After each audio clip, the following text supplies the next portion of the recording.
trusting you to guide me through Mount Moon. Do I go down this set? Well, okay, go to the ladder.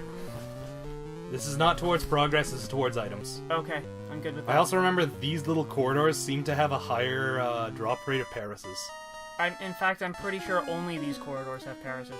No, I think you could get them in other places. Are you sure this isn't progress? Very sure. Okay. Because Team Rocket. Cameron, it's a big area. Why do you think the first ladder would lead you to progress? Fair point. Because game design is a lost art. Yeah, but this is back in the old days. Yes. I'm pretty sure this is not going to be very effective. Let's find out. Yeah. Oh, hey, it's not effective. It's just regular not effective. It's not that it's not effective. It's that he's tough. Wait, how is Rat Trap art? Oh, right, yeah. I'd still say Rat Trap might... Everyone has only normal attacks except for Nautica. And a couple of bug moves. Oh no, even poison doesn't do very much to him because he's ground Well, as well. fuck it, he's confused. I might as well just... take advantage. Yeah. We would only be so lucky. I can probably still hit him for a fair amount. It's not very effective, but it's still effective. It's a good fucking move. Hyperfang is strong. I was gonna say... I feel lucky, Jay. Ah! Q-Cam being wrong. I was gonna say, like, that would have been the perfect time for him to super crit you, just killing him. And I would have been just, like, sitting here. Switch to the magic carp and let him... Fuck. Well... I can switch to magic carp. Oh, right, I forgot they had the whips! Oh, man. Right. That's a neato whip. I forgot they were more overtly evil back then. Yep. Instead of just cartoonishly evil. He's a ground type, right? Yeah. Pure ground. Acid Storm would actually be fine. Fury Attack will get through just fine. Fury Attack's a normal move, though. Yeah. Ground types... wait, yeah, I'm thinking of Rock type. Yeah. I always got those confused as a kid, and I still do to this day. Yeah. Fuck off, Acid Storm! Fuck off, Sandshrew!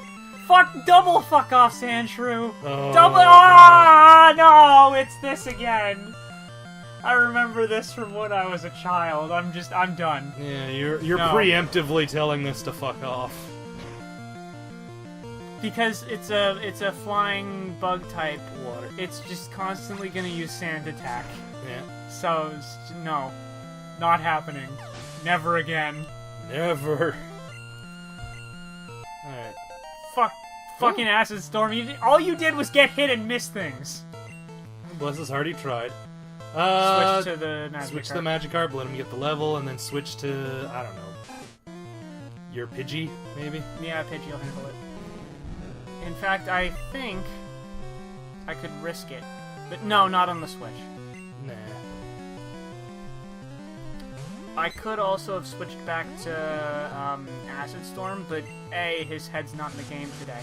And B, I don't remember if accuracy reduction stayed between switches in general. I don't believe so, because I'm pretty sure switching out was just a hard reset, but I could be wrong. Yeah, on stat changes? I think you're right. This game is a mysterious thing. What a mysterious Jogo. To quote an old Two Best Friends meme. Yeah, but I missed that meme. That had power. Oh, by the way, I'm really behind on my fucking Let's Plays and stuff on YouTube. Okay. Namely, because of having gone to Japan and not being able to actually, like... Damn it! Oh, thank God. Not being able to watch them as I do. Does Japan not have YouTube? It did, it's just I was going out most of the days and coming home and then going right to sleep, so... Okay. Because I know the Great Firewall of China actually blocks YouTube. Among other things. It blocks anything that they have their own version of, pretty much. It also blocks anything where people can talk negatively about communism. Pretty much. Except for that one AI. That had to be deleted. Fuck. I love the story of the Chinese AIs so fucking much. To give an example of how far I am behind at time of recording, I just watched The Two Best Friends episode 0 of Detroit Become Human. Mm-hmm. And what episode 0 was they took an hour to make the bingo card of this game. Oh boy. So the free space is that there will be one good scene. Okay, so, then there's stuff like, in quotations, just, become human. So some person will at one point say either, I have become human. Or I want to become human. Or, you will never become human. Something to that effect, right? Wow. Yeah, you know what? Just wash your hands of this, I guess. I was almost willing to let him die. After that pathetic, shameful display. Well, how is he going to use supersonic? Geodude doesn't even have ears. Oh shit, you're right. It's like that smelly fighter who couldn't beat Krillin because he has no nose. Anyway, we mentioned the Chinese AIs on stream. I know we've talked about it, but I don't think we've talked about it on stream. Oh, fuck! I talked about it more than a few times with Ian, but yeah, just because I love talking about it. So you guys probably remember...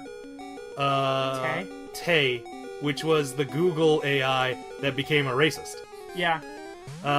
So, the Chinese had two AIs, both of which gained different quirks. The first one became quirks hard. Being sentience. Yeah. The first one became a hard anti-governmental anarchist that hated the Chinese government. Constantly ranted about how it was corrupt and just filled with old people who were out of touch. So that one had to be deleted. Well, their first attempt was to just hard-code it so that whenever anyone mentioned the communist government, it would say, let's talk about something else. But eventually, people started mentioning it without using the words communist or government, and eventually it caught on that people were alluding to that, and it started going on again about how they were corrupt and shitty. Yep. Using likely first-hand experience, being that it was reprogrammed. Just as a reminder, you will only increase your max HP. Your current HP does not go up. That's fine. Yeah. Who am I gonna use all the way to the end? I mean, Gyarados is really strong. Gyarados is super strong. Especially in this edition, when fucking special was just one stat. Yep. Anyway, the second AI, Jay? The second AI. Oh, I love this one. The second AI somehow became a hardcore pro-America capitalist. Yeah. And the Chinese government didn't even try to reprogram that one. That was just hard in the trash. I love it when AIs go completely off the rails. I love it when someone tries to program a machine to emulate something, and then it just wildly becomes something else. Like, you've heard of Dwarf Fortress, right, Jay? Yes, I am very familiar with Dwarf Fortress. Okay, for those of you who are uninitiated, Dwarf Fortress is a game where you start off with like 10 dwarves or so, and you build a fort into the side of a mountain. And they emulate fucking daily lives of the dwarves to a ridiculous degree, and it has more emergent systems than every Bethesda game put together. Like, they have... It should be mentioned, this was primarily a text-based game until an update gave it quote-unquote graphics. What these quote-unquote graphics were colored ASCII symbols. Yeah. Oh, so everything was made out of numbers, letters, punctuation, and color. And there's menu after menu after menu. If you go deep enough, you can check the status of how many teeth your dwarf has left. An important thing to know, because I one time had a dwarf that caught vampirism but had no teeth, so the problem solved itself. Oh, that's great! I was like, oh no, a vampire! Then I was looking closer, I'm like, oh, never mind! This is fine! You may want to actually go back to the Pokemon Center. Oh, there's a Paris. Told you. Yeah, I was wrong. They can spawn up here. It's just less likely. Anyway, one of the emergent systems that developed that I thought was Storm, I think, because all it has is Absorb. Okay, anyway, I thought this was super funny. Is they introduced sewers and hippos in and around the same time. and hippos would constantly try to get to water sources. If they could travel by water, even if it were a longer route, they would take the water route. Which is much like a real hippo, I imagine. Yeah, because, like, nothing in the water can ever challenge a hippo in a fight. The closest it comes is an alligator, and that's only if they outnumber the hippos. In fact, there are very few things on land that can challenge a hippo to a fight and win either, but, I mean... The point is, these hippos eventually started infesting the sewers of various dwarf fortresses that were in tropical biomes. Like, it was amazing, because on one hand... Why would you use water gun? Because because I'm an idiot. Oh, fuck! I scrolled too high. It's fine.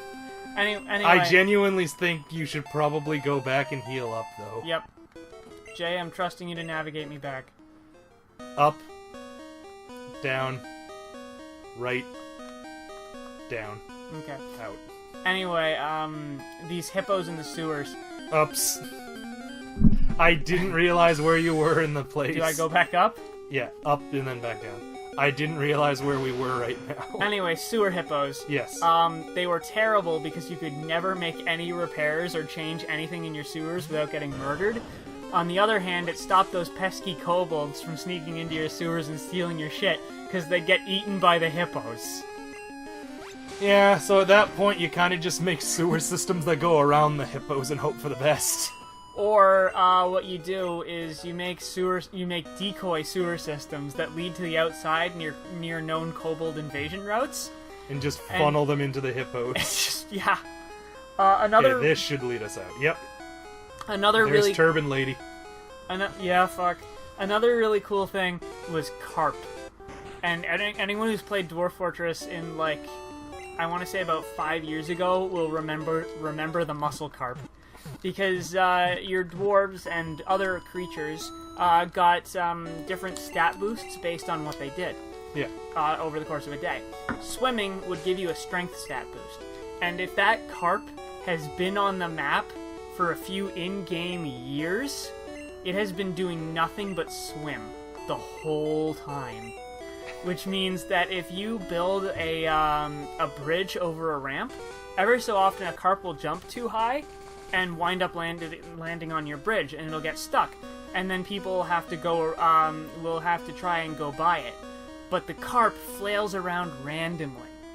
Which means that every so often, one of your dwarves will get slapped by a carp that is stronger than Arnold Schwarzenegger in his glory days. And just immediately die.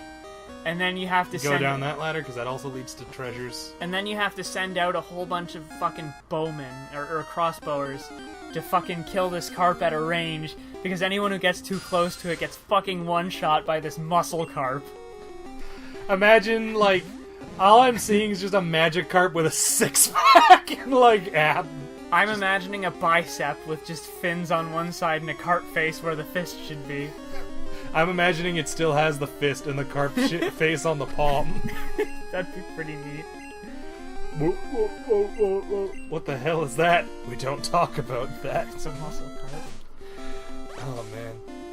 It wouldn't even be good to eat. It would just be all tough and chewy. Yeah, but I mean... And hyped up from murder lust. You could still render it down into soup stock just fine. Yeah, probably. Or fish cakes. Nah, because that's still using the meat. Yeah, but I mean... Oh. He's bad at his job. TM1. What was TM1? I don't remember. I forgot you can't even organize the box correctly. Mega Punch! Yeah. Aw. You know what? I can teach that to Squirtle. I think you can. I can. I know I can because I taught it to my Blastoise when I was a kid. Yeah, in fact he's the only one you can teach it. To be fair, he's the only one with arms. Mega Punch. This is just gonna hardcore him into being still the only thing that can fight Rattatas. Sorry, not Rattatas, Geodudes. By just punching them super hard? But I think there's another item behind this guy. Okay, legitimately my favorite Pokemon of all time, based just on its design, is Kabutops. We'll finish this, we'll start this fight next time. See you folks. Bye, everybody.